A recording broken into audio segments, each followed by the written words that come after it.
Hello, this is Joy News Desk with me, PIAC Nyame Thompson. Coming up, looming revenue crisis as Ghana's oil wells run dry. We hear from PIAC, which says production has plunged to record lows.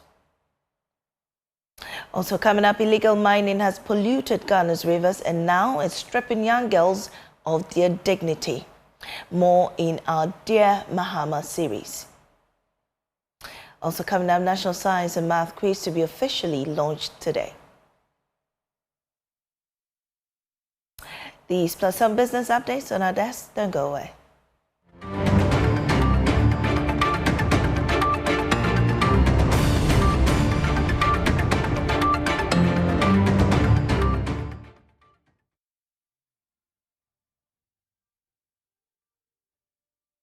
Welcome back. Now, Ghana's once promising oil boom is fast losing steam, with production tumbling from a peak of 71 million barrels in 2019 to just 18 million by mid-2025. Experts warn that the country's petroleum lifeline, which funds key national projects and supports 10% of government revenue, is under serious threat. As aging fields like Jubilee and Tain dry up, the absence of new discoveries could push Ghana towards an energy and fiscal crisis unless urgent measures are taken to sustain output and revenue. Isaac Jamna is head of the Public Interest and Accountability Committee, PIAC, and he spoke on Joy News' PM Express. Assuming without admitting that we do just as well as we did in the first half, that would be about 36 million barrels compared to 48 at the end of 2024. So then, from 71 2019 all the way to 36 2025, that would mean very significant decline. Consider that petroleum revenue across 2011 to 2024 would be about 10% of total government revenue. So if you're looking at this quantum of contribution that this sector makes, then it's critical that this finding and the recommendation that goes with it be taken with the seriousness that goes with it. Key government projects and programs are being funded from petroleum revenue. Yeah. And what did you find to be the reason? The decline? For the decline, yeah. I highlighted one, like inability to attract new investments. Yes. Is that the most significant factor? Well, we would need to understand that petroleum is a finite resource, exhaustible. So as you produce, you're depleting. Exactly, you're depleting. So as you deplete, then you would have to replace the fields that are aging. And usually when you discover, you would not be able to get everything from the ground. Yeah.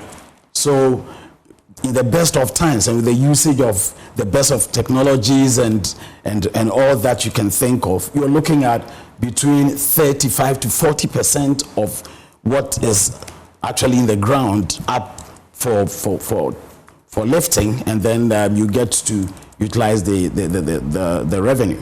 So then when you look at the three producing fields in Ghana, Jubilee and Tain are the primarily oil-producing fields. Yeah. Sankofa-Gye Nyame is primarily a gas field that produces oil in addition. We have a major issue with Tain. That's the Tweneboa-Nyira field. So then we have had to rely very heavily on the Jubilee field. And the Jubilee field, being the first to be discovered, has been producing since 15th December 2010.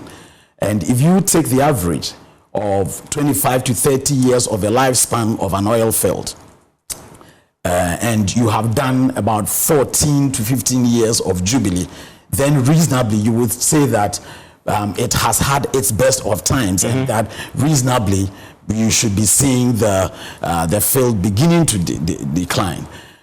We're not drilling new wells. So, I mean, we have fields, but there's no drilling happening. That's correct. If you look at the report, it mentioned the decline in the work rate, the amount of work that is going on our basins. Okay. And the more work you do, the higher the probability that you may hit gold. I mean, so to speak. I mean, the black gold. Well, Isaac Drumna, head of the Public Interest and Accountability Committee, joins me this morning. We're grateful for your time, sir, on our desk. You've been painting such a gloomy picture in the future for our oil industry. Well, let me ask, from where you sit, is there really a plan for this industry, seeing that this resource is a finite one, and that in the coming years we may not necessarily have it with us? Good morning to your cherished listeners, and good morning to you. The Public Interest and Accountability Committee is executing a statutory mandate to publish a report that covers a period as required by Section 56 of the Petroleum Revenue Management Act 2011, Act 815. The situation as it is what the committee is reporting. Sorry that it doesn't sound very pleasant. And so it sounds like PIAC is painting a gloomy picture, but really that is the situation. The highest production we had was in 2019, 71.4 million barrels. And then subsequently, we've been declining every year, 9% on the average, up to 2024, 31st December, we made 48 million barrels from the 71 million barrels. Mid-year 2025, we made 18 million barrels. So even if we should double that, we're expecting about 6 million barrels. That is a reduction from the 48 million barrels we made in 2024.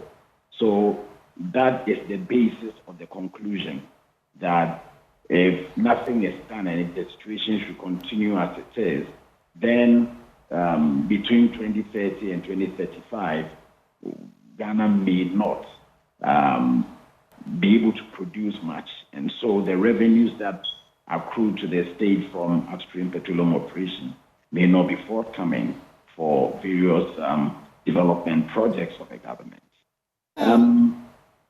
PIAC raised the issue. Ours is to raise the issue. Right. So when we have raised the issue, the Act requires us to report to Parliament. The copies of the report will be made available to Parliament.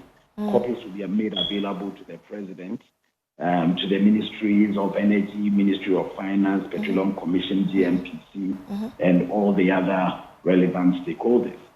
And the expectation is that based on these findings, they will take the necessary steps to arrest the situation for us to begin seeing the numbers go up again. Well, until we get there, what should Ghana do to start arresting the situation? Should we diversify, the energy sector and the revenue coming from there? Well, so PIAC did not just make a finding that looks gloomy. PIAC made some recommendations, but other findings related to this was the fact that since 2018, the country has not signed a petroleum agreement. So usually it is the agreement, by the Exploration and Production Act 2016, Act 919, that a company is mandated, mandated to get on our shores, in our basin, and then do any work. So if no petroleum agreement has been signed, then it means that no additional company has come in to do any work.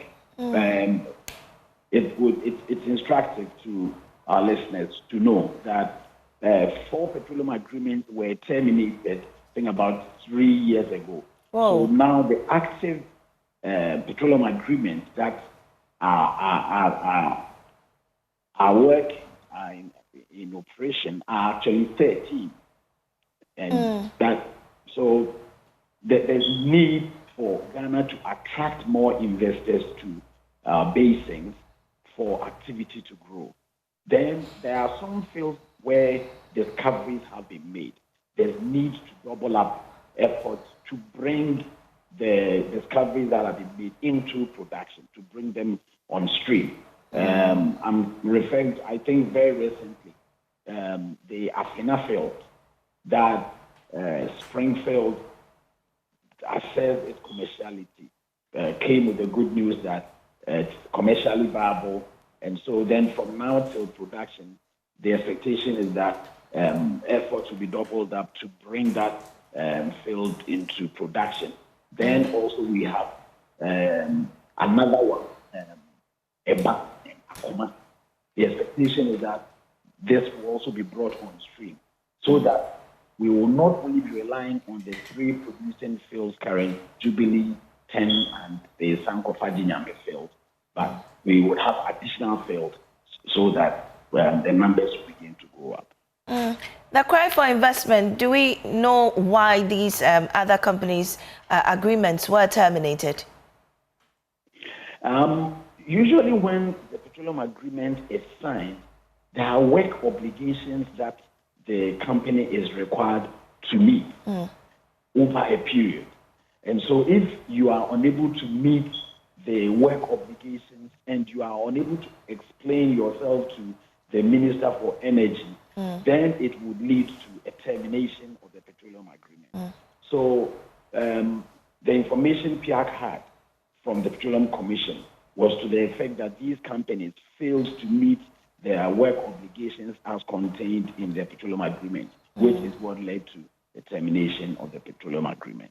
Well, this all lies under the umbrella of the Energy Ministry. Are there steps he's taking towards this situation that has come up? Or have you had any engagements with the minister? We haven't had direct engagement with the minister. These issues, but the report that PIAC has put together received inputs from the Ministry of Energy and stakeholders like Petroleum Commission, GMPC, and the other, Ghana Gas. But let's also say that the ministry has taken some steps that are positive.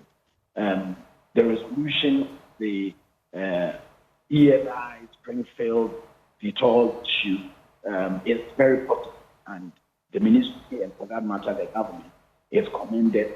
And the expectation is that this will continue so that the posturing, so that the message that is sent out to investors, the signals that are sent out to investors will be positive to attract them. Because how you treat one investor now is symptomatic. It's what sends the message to a potential investor somewhere else, that if they should come, they will be treated the same way. So it's good for government and the international companies to have very good business relationships so that it would be a point of attraction to potential investors to also come to the country and then explore and hopefully discover petroleum in commercial quantities and produce them for the benefit of our economy.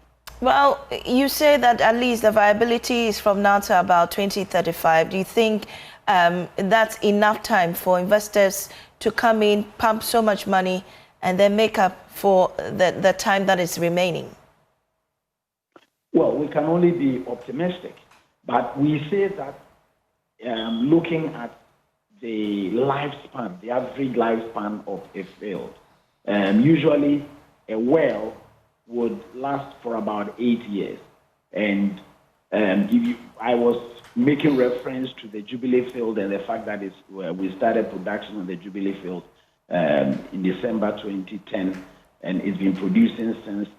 2 very major investments have been made on the Jubilee field, which has led to the numbers we have now. The total production we have for first half 2025, Jubilee contributed 60% of it.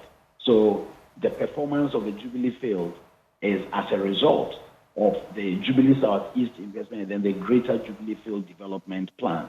So let's see such investment in the other fields. I am aware of the technical challenges we are facing on the Cheneboa and in Tome field. But the hope is that as work continues on that field and also on the SGN field, we will see the numbers go up. But let's also mention that ENI has given indication of doing additional work on the SGN field. So the expectation is that these efforts will bear fruit and we'll see the numbers going up, at least the decline being arrested, and then the numbers going up once again. Well, in the absence of these investors and the fact that these wells are drying up, we know that at least 10% of our revenues, financing the budget, comes from the oil revenues.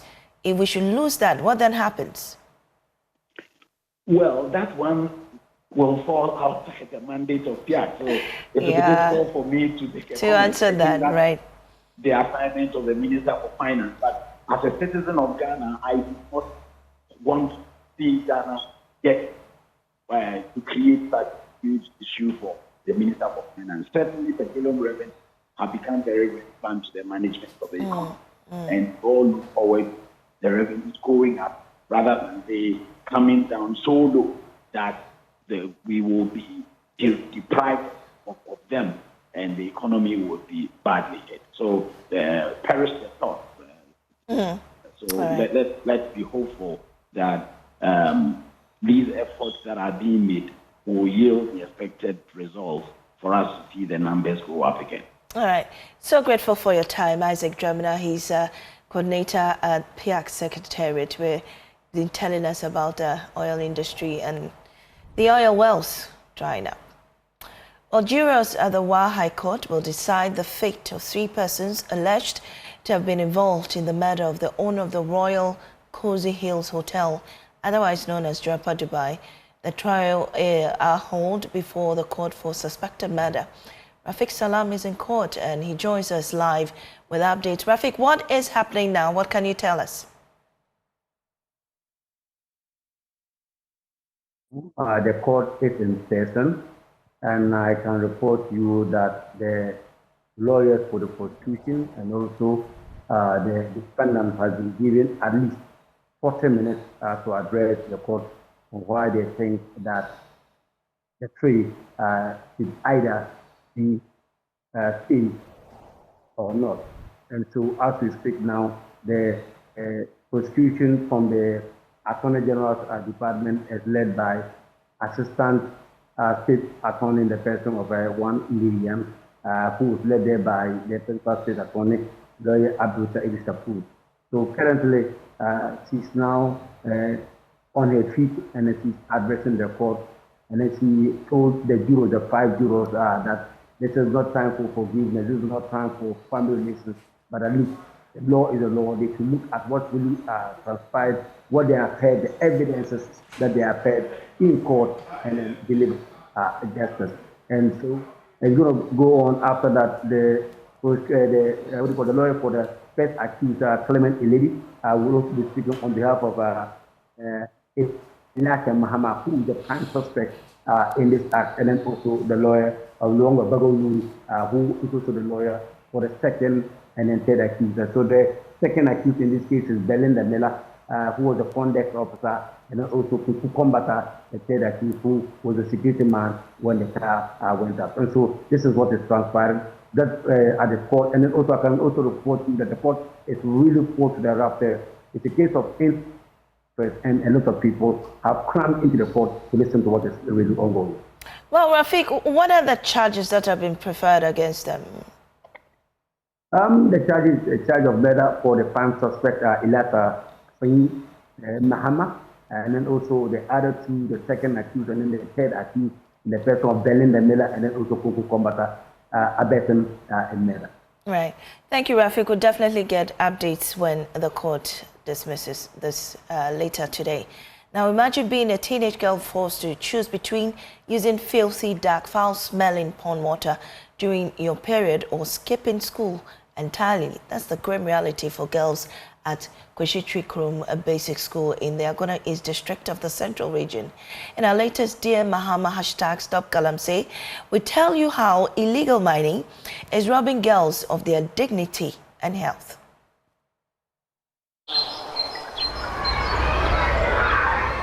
So let's talk about things we can do to conserve our water bodies. Yes, Angel. We should avoid illegal mining. Handsome song. Handsome song. To play. Very good.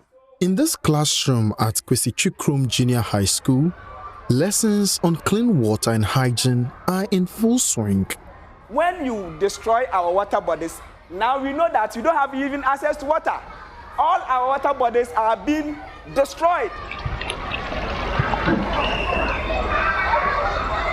For girls like Irajua, a Form 3 pupil, menstruation turns school days into a struggle with fear, discomfort, and no clean water. It's water crisis. We are not able to get water for our own human resources.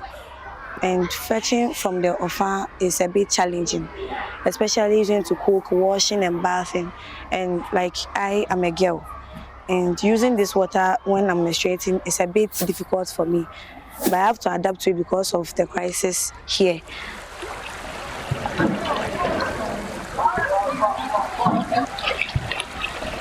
When there's no water, it's actually a bit challenging. So we adapt to it, but when you get enough water, you have to use it fast for us not getting all those infections and all those bacteria into us.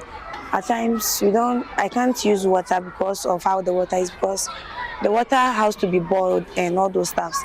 So when the water is not boiled and we don't usually use gas here, we use firewood, and I don't have time to boil it, so I have to use the water and come to school early.